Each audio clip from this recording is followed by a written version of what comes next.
다음을 듣고 물음에 답하십시오. 2번 읽겠습니다. 만약에 운동 경기장에서 맨 앞줄에 앉아 있는 사람이 경기 상황을 더 잘 관람하기 위해 일어선다면 어떻게 될까요? 아마도 뒷줄에 앉아 있던 관람자들이 모두 일어서게 되고 결국 모두가 불편한 상태에서 경기를 제대로 관람하지 못하게 될 것입니다. 이런 상황을 경제 용어로 구성의 모순이라고 합니다. 경제적으로 구성의 모순이 발생하는 사례로 저축을 들 수 있습니다.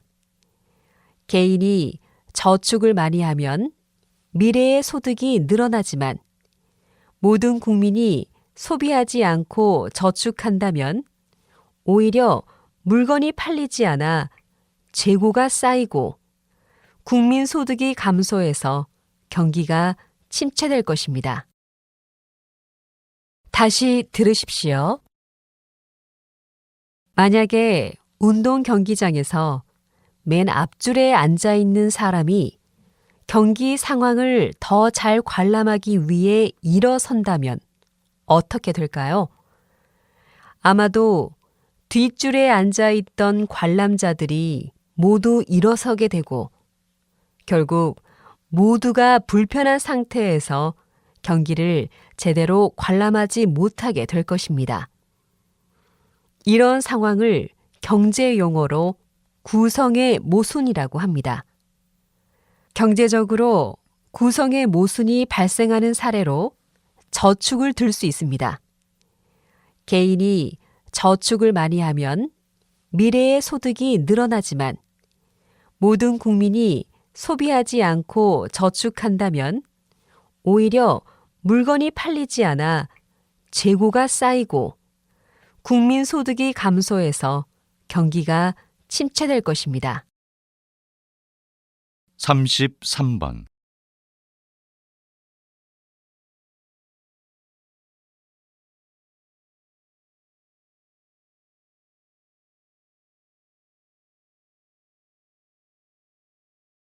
34번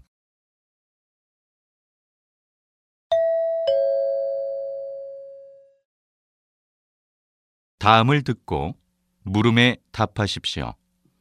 2번 읽겠습니다.